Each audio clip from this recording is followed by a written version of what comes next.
is an original copy from 1930.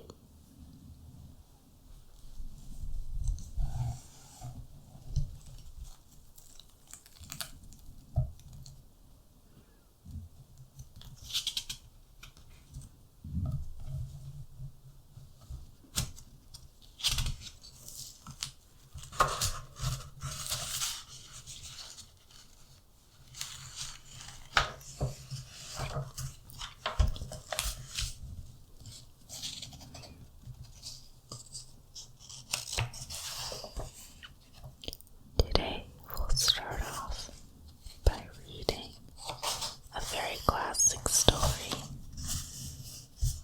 Rapunzel.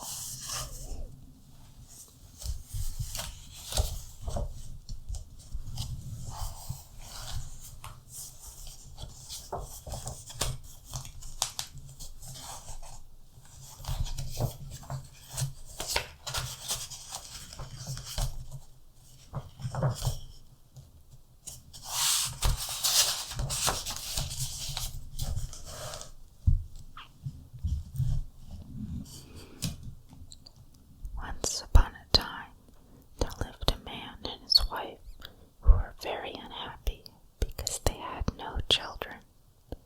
These good people had a little window at the back of their house, which looked into a lovely garden full of beautiful flowers and vegetables.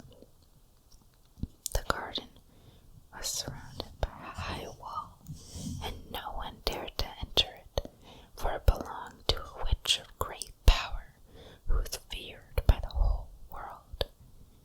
One day, the woman stood at the window overlooking the garden and saw there a bed full of the finest rampion.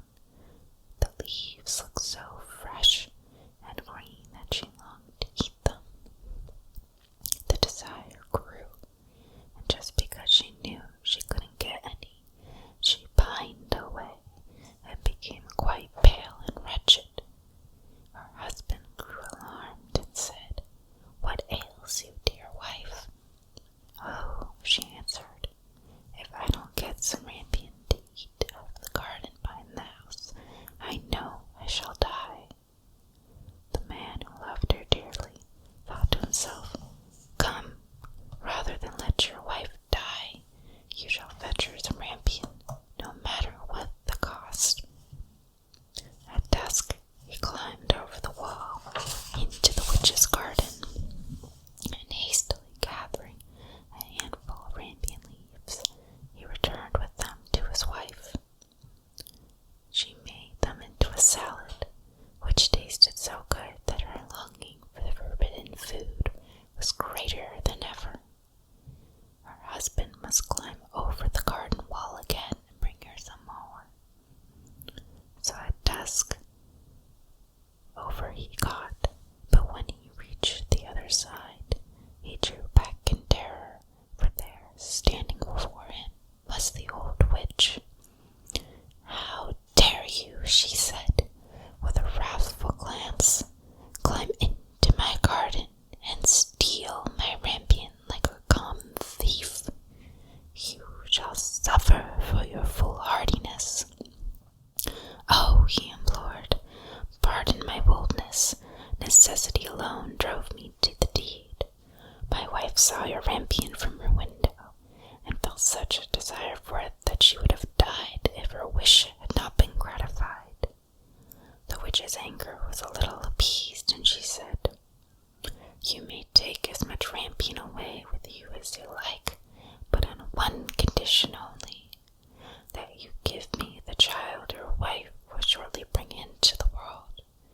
All shall go well with it, and I will look after it as a mother." The man in his terror agreed to everything she asked, and as soon as the child was born, the witch appeared, and having given it the name of Rapunzel,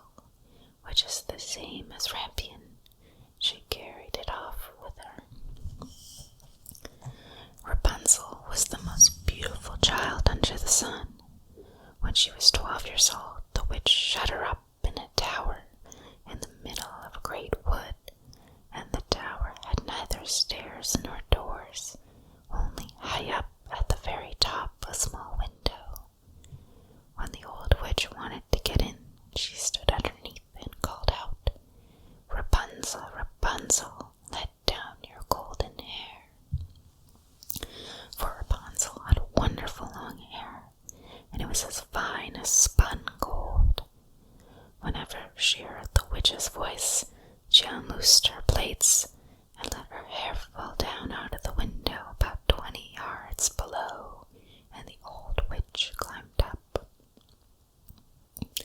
After they had lived like this for a few years, it happened one day that a prince was riding through the wood and passed by the tower. As he drew near it, he heard someone singing so sweetly that he stood spellbound and listened. The prince longed to see the owner of the voice, but he sought in vain for a door in the tower. He rode home, but, haunted by the song he had heard, returned every day to the wood. One day, when he was standing behind a tree, he saw the old witch approach and heard her call out, "Rapunzel, Rapunzel, let down your golden hair." Rapunzel let down her plaits, and the witch climbed up. "So that's the staircase, is it?" said the prince. "Then I, too, will climb it and try my luck."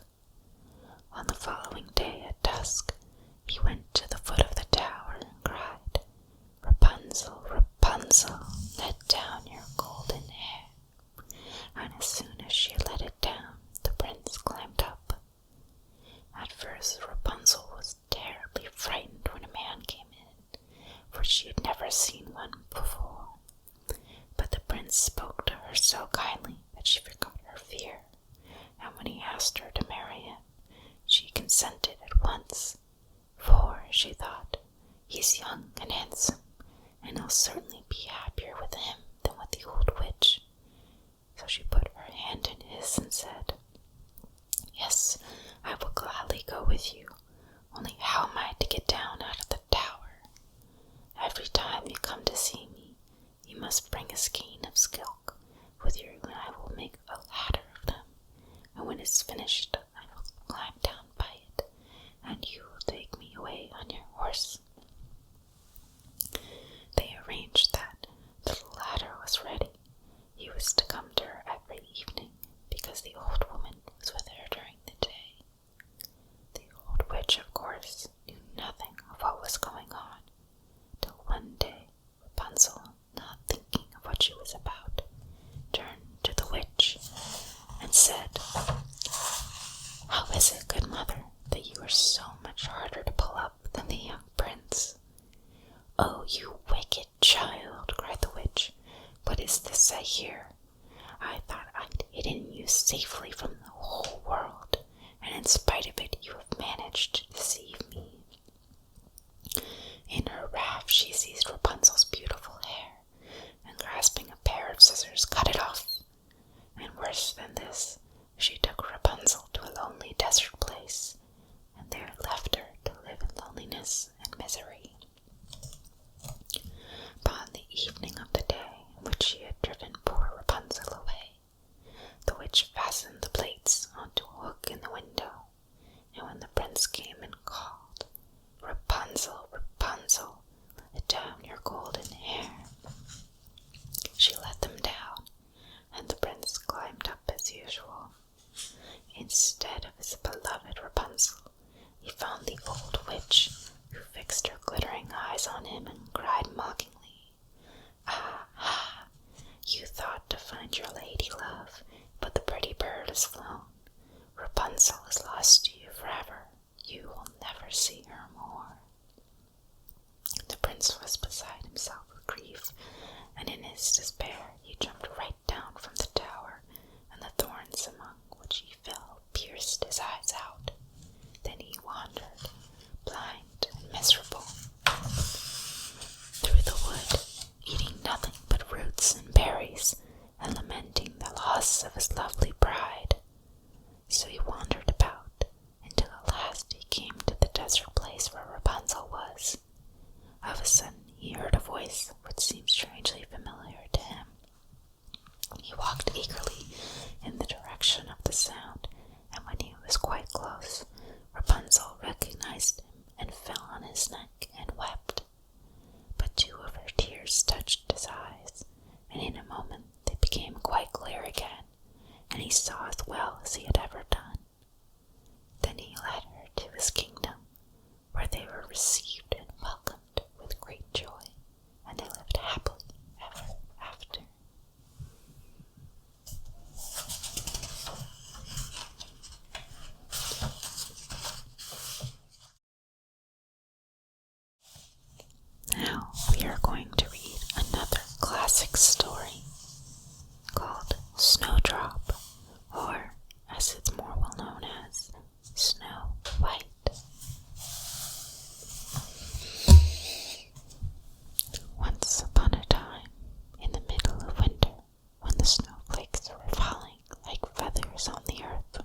called a huntsman to her.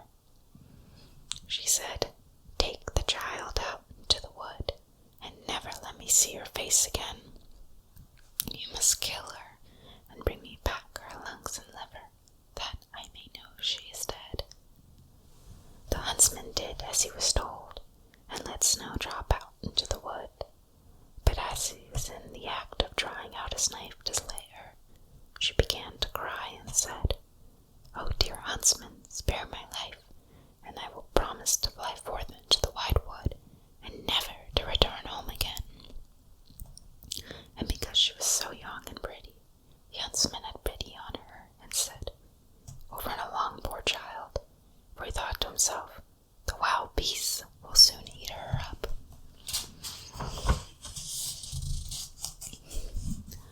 As he turned away, a young boar came running past, so he shot it and brought its lungs and liver home to the queen as a proof that Snowdrop was really dead. Now when the poor child found herself alone in the big wood, the very trees around her seemed to assume strange shapes. Frightened, she began to run over the sharp stones and through the bramble bushes. The wild beasts ran past her, but they did her no harm. As evening approached, she saw a little house and stepped inside to rest. Everything was very small in the little house, but cleaner and neater than anything you can imagine. In the middle of the room there stood a table, covered with a white tablecloth, and 7 little plates and forks and spoons and knives and tumblers. Side by side against the wall there were 7 little beds, covered with snow-white counterpanes. Snowdrop felt so hungry and so thirsty that she ate a bit of bread and a little porridge from each plate, and drank a drop of wine out of each tumbler. Then, feeling tired and sleepy, she lay down on one of the beds, but it wasn't comfortable. Then she tried all the others in turn, but one was too long and another too short, and it was only when she got to the 7th that she found one to suit her exactly. So she lay down upon it, said her prayers like a good child, and fell fast asleep. When it got quite dark, the masters of the little house returned. They were 7 dwarfs who worked in the mines, right down deep in the heart of the mountain. They lighted their 7 little lamps, and as soon as their eyes got accustomed to the glare, they saw that someone had been in the room, for all was not in the same order as they had left it.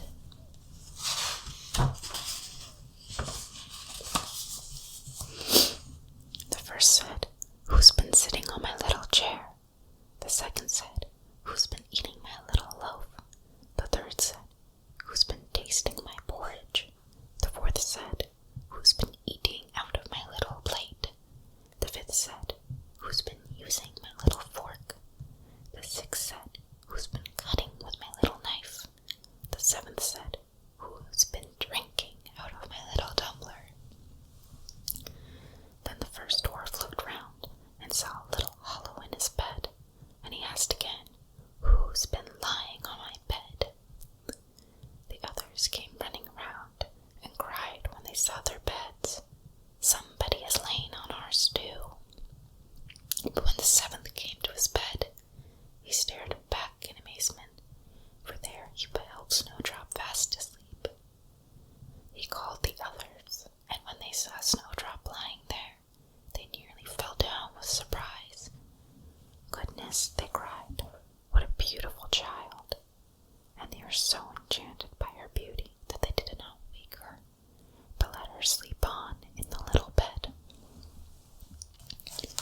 The 7th dwarf slept with his companions 1 hour in each bed, and in this way managed to pass the night.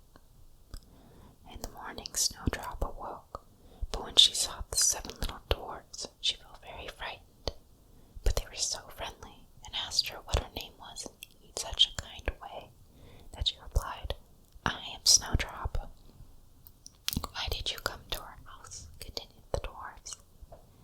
Then she told them all that had happened. The dwarfs, when they had heard her sad story, asked her,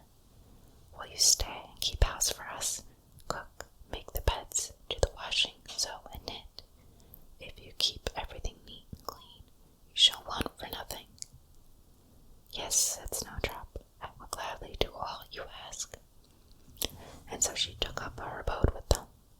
Every morning the dwarfs went into the mountain to dig for gold, and in the evening when they returned home, Snowdrop always had their supper ready for them.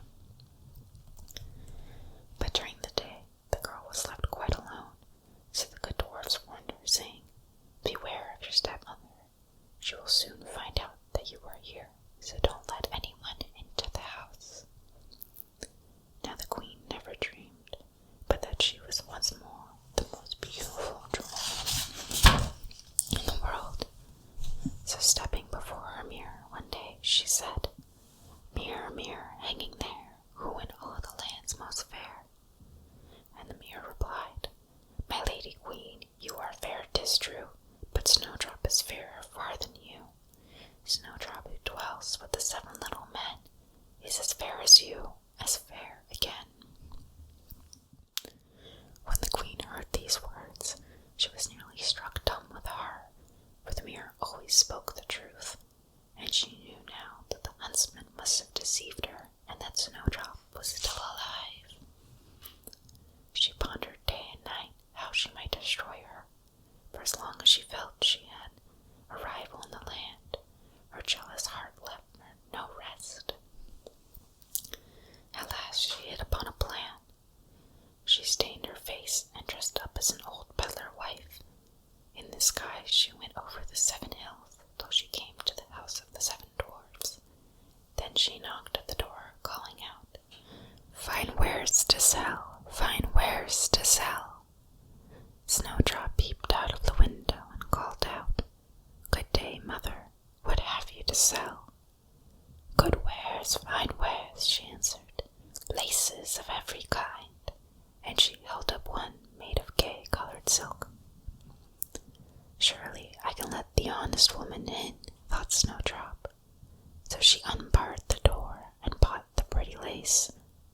"Good gracious, child," said the old woman, "what a figure you've got. Come, I'll lace you up properly for once." Snowdrop, suspecting no evil, stood before her and let her lace her bodice up, but the old woman laced her so quickly and so tightly that it took Snowdrop's breath away, and she fell down dead. In the evening the 7 dwarfs came home and saw their dear Snowdrop lying on the floor, as motionless as a dead person.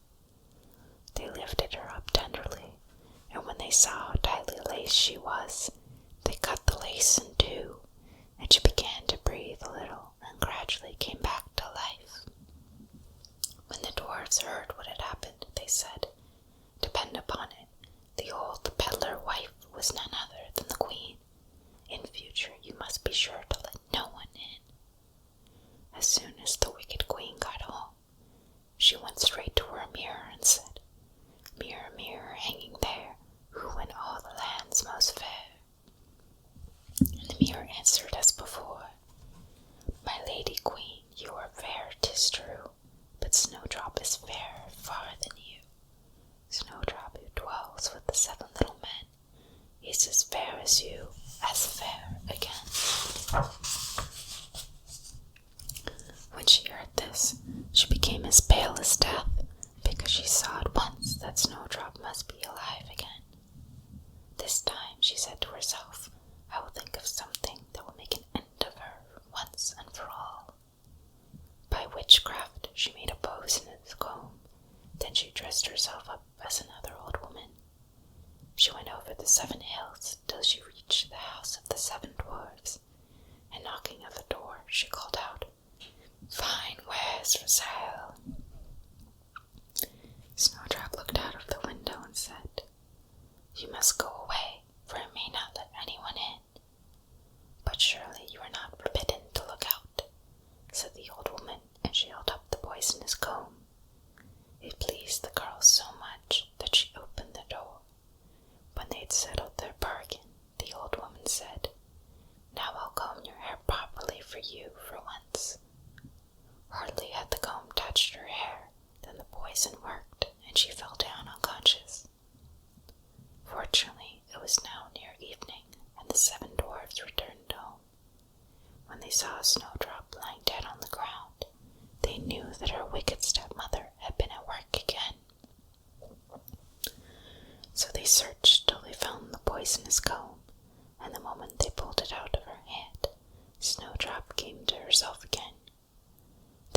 warned her once more to open the door to no one. As soon as the queen got home, she went straight to her mirror and asked, "Mirror, mirror, hanging there, who in all the land's most fair?" And it replied as before, "My lady queen, you are fair, 'tis true, but Snowdrop is fairer far than you. Snowdrop, who dwells with the 7 little men, is as fair as you, as fair again." When she heard these words, she trembled with rage. "Snowdrop shall die," she cried. "Yes, though it cost me my own life." Then she went to the little secret chamber, which no one knew of but herself, and there she made a poisonous apple. Outwardly it looked beautiful, white with red cheeks, so that everyone who saw it longed to eat it. She stained her face and dressed herself up as a peasant, and so she went over the 7 hills to the 7 dwarfs. She knocked at the door, as usual, but Snowdrop put her head out of the window and called out, "I may not let anyone in. The 7 dwarfs have forbidden me to do so." "Are you afraid of being poisoned?" asked the old woman. "See, I will cut this apple in half. I'll eat the white cheek, and you can eat the red." But the apple was so cunningly made that only the red cheek was poisonous. Snowdrop longed to eat the tempting fruit, and when she saw the peasant woman was eating it herself, she couldn't resist the temptation any longer, and stretching out her hand, she took the poisonous half. But hardly had the first bite passed her lips that she fell down dead on the ground. Then the eyes of the cruel queen sparkled, and laughing aloud she cried, "As white as snow, as red as blood, as black as ebony, this time the dwarfs can bring you back to life."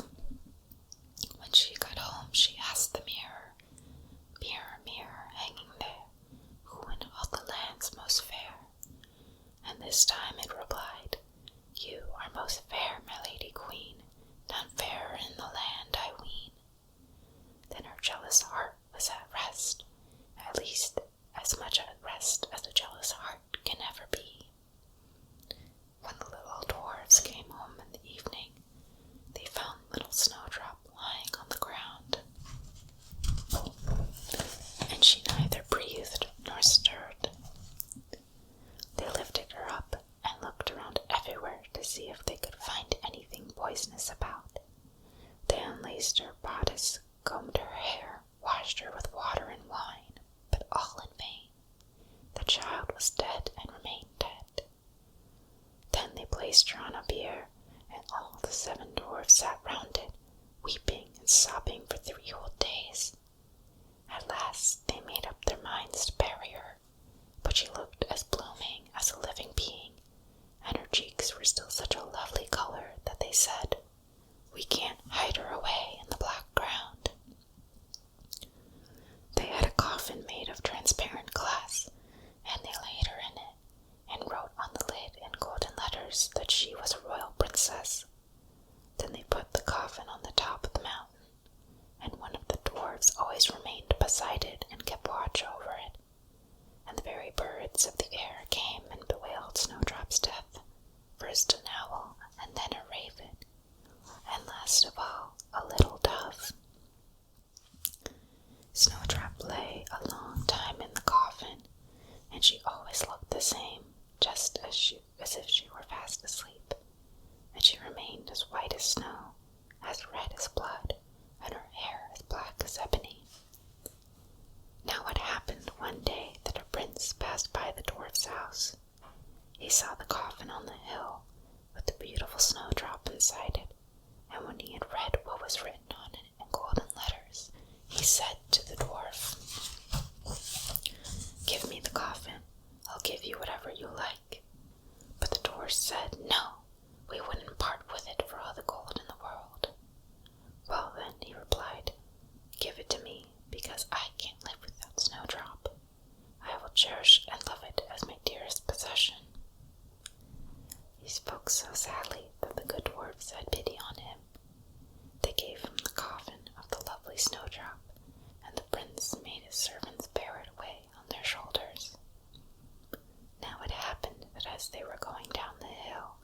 they stumbled over a bush and jolted the coffin so violently that the poisonous bit of apple Snowdrop had swallowed fell out of her throat. She gradually opened her eyes, lifted up the lid of the coffin, and sat up alive and well.